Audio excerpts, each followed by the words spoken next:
Hello friends, இப்போ நம்ம செய்ய போகிறது இட்லி மஞ்சூரியன். அதுக்காக வெங்காயத்தால் கட் பண்ணி எடுத்துக்கிறேன்.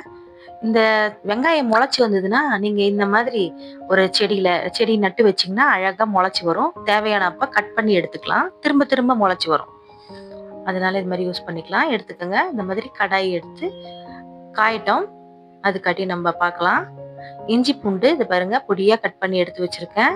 அப்புறம் கேப்சிகம் கொஞ்சம் ஜாஸ்தியா இருக்கட்டும், கட்டமா கட் பண்ணி எடுத்துக்கோங்க. வெங்காயம், தக்காளி, கேரட் இது எல்லாத்தையும் நம்ம ரெடி பண்ணி எடுத்து வச்சாச்சு. இத பாருங்க, இட்லிய இந்த மாதிரி கட்டமா கட் பண்ணி எடுத்துக்கோங்க. திட்டமான சைஸ்ல எடுத்துக்கோங்க. ரொம்ப பெருசாகவும் வேணாம், ரொம்ப சின்னதாகவும் வேணாம், மீடியமா இருக்கட்டும்.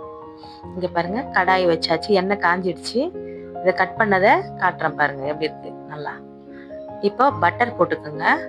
நல்லா ஒரு பட்டரோ 2 பட்டரோ நம்ம போட்டு நல்லா மெல்ட் ஆகட்டும். நம்ம இது பசங்களுக்கு ரொம்ப பிடிக்கும், டேஸ்டாகவும் இருக்கும். இட்லி நம்ம செஞ்சு மீந்துடுச்சுனாலும் இந்த மாதிரி செஞ்சிட்டிங்கன்னா ரொம்ப அது அப்படியே காலி ஆயிடும் கொஞ்ச நேரத்துல. ரொம்ப டேஸ்டியாகவும் இருக்கும், பசங்களுக்கு பிடிச்ச மாதிரி இருக்கும். எண்ணெய் ஊற்றிக்கலாம். இது கூட பட்டர் மெல்ட் ஆனதும் நம்ம கொஞ்சம் 2 கரண்டி எண்ணெய் ஊற்றி பண்ணிக்கலாம். எண்ணெய் காஞ்சிடுச்சு. இப்போ ஸ்பைசஸ்லாம் போட்டுக்கலாம். ஒன்றும் இல்லை, ஒரே ஒரு பிரிந்தி இலை, கொஞ்சம் சீரகம், கொஞ்சம் சோம்பு. ஏன்னா சீரகம் போட்டால் நல்லா ஜீரணம் ஆகும் சோம்பும், அதுக்காக தான். வாசனையும் நல்லா இருக்கும். இப்போ இது பாருங்க பொரியட்டோன்னுட்டு நம்ம ஒரு பொருளாக சேர்த்துக்க போகிறோம். கொஞ்சம் இஞ்சியும் பூண்டியும் ஃபஸ்ட்டு ஆட் பண்ணிக்கிறோம். லைட்டாக வதங்கட்டும். பாருங்க போட்டாச்சு. ஒரு 2 நிமிஷம் கழிச்சு ஒரு பொருளாக சேர்த்துக்க போகிறோம். இப்போ வெங்காயம் போட்டுக்கிறோம். வெங்காயம் போட்டு அது கூடயே லைட்டாக வதங்கட்டும். இப்போ கூட குடமிளகாவையும் போட்டுக்கலாம். ஒன்று மொத்தமாக கூட சேர்த்துக்கலாம், நம்ம இஷ்டம்தான். இப்போ 2த்தையும் போட்டிருக்கேன். நல்லா வதங்கட்டும்.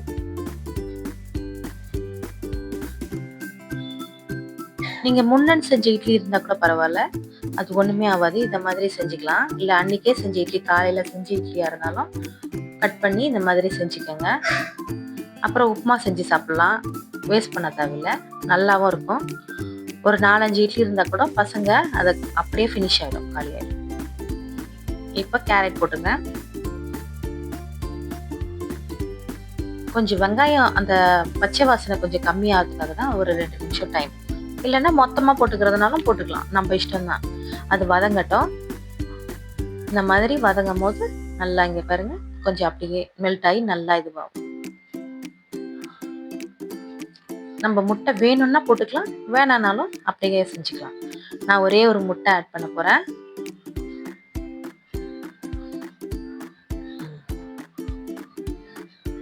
ஏன்னா பசங்க முட்டை சாப்பிடாதவங்க கூட இது மாதிரி தெரியாம முதல்லயே போட்டு நீங்க வதக்கும் போதே போட்டுட்டீங்கன்னா அந்த முட்டையோட நீச்சு வாசனை வராது. அப்போ சாப்பிடுவாங்க தெரியாம. அப்படி சாப்பிடாத குழந்தைங்களா இருந்தா சொல்றேன். பாருங்க, மிளகாத்தூள் போட்டுக்கலாம். மிளகாத்தூள் நல்லா 1 ஸ்பூன் போட்டுக்கோங்க. காரம் உங்களுக்கு தகுந்த மாதிரி தான். அப்புறம் சால்ட்டை போட்டு, இட்லிலையும் உப்பு இருக்கும், அதனால மீடியமா போட்டுக்கோங்க. போட்டுட்டு இந்த மாதிரி வதக்கிக்கோங்க. நல்லா ஒரு 1/2 ஸ்பூன் போட்டுக்கோங்க, கரெக்டாக தான் இருக்கும். எனக்கு நிறைய இட்லி இருக்கிறதுனால நான் கொஞ்சம் ஜாஸ்தியாக போடுறேன். நல்லா இந்த மாதிரி கலந்து விட்டுக்கோங்க, இல்லைன்னா ஒட்டும். எண்ணெய் நம்ம திட்டமாக தான் ஊற்றிருக்கோம், அதனால ஒட்டும். இந்த மாதிரி வெங்காயத்தால் கூட போட்டு லைட்டாக ஒரே ஒரு பருத்து தான், ரொம்பலாம் வதக்கக்கூடாது. இது மாதிரி பார்க்கறதுக்கு அழகாக இருந்தால் எவ்வளோ அழகாக இருக்குது நமக்கு பார்க்கறதுக்கு. அதுக்காக தான் இந்த மாதிரி செடி நம்மளே வளர்த்து நம்மளே யூஸ் பண்ணிக்கலாம். அது மட்டும் இல்லை, நிறைய சத்தம் இருக்குது வெங்காயத்தால், அதனால தான் இந்த மாதிரி நம்ம யூஸ் பண்ணிக்கலாம். பாருங்க, இந்த மாதிரி கலந்து விட்டாச்சு. இப்போ இட்லி ஆட் பண்ண போகிறோம். கொஞ்சமாக இட்லி ஆட் பண்ண போகிறோம், ரொம்ப இல்லை. அதுக்கப்புறம் சோயா சாஸ் தான் சேர்க்க போகிறோம், அதனால் முதலையே இப்பயே ஊற்றிடலாம். நான் கொஞ்சம் லேட்டாக ஊற்றிட்டேன். ஃபஸ்ட்டு ஊற்றுறதுக்கு முன்னாடி அது வதங்கும் போதே நீங்கள் ஊற்றிட்டிங்கன்னா இன்னும் இதுவாக இருக்கும், ஈஸியாக இருக்கும். இப்போ நான் ஊற்றிடுறேன், பரவாயில்ல.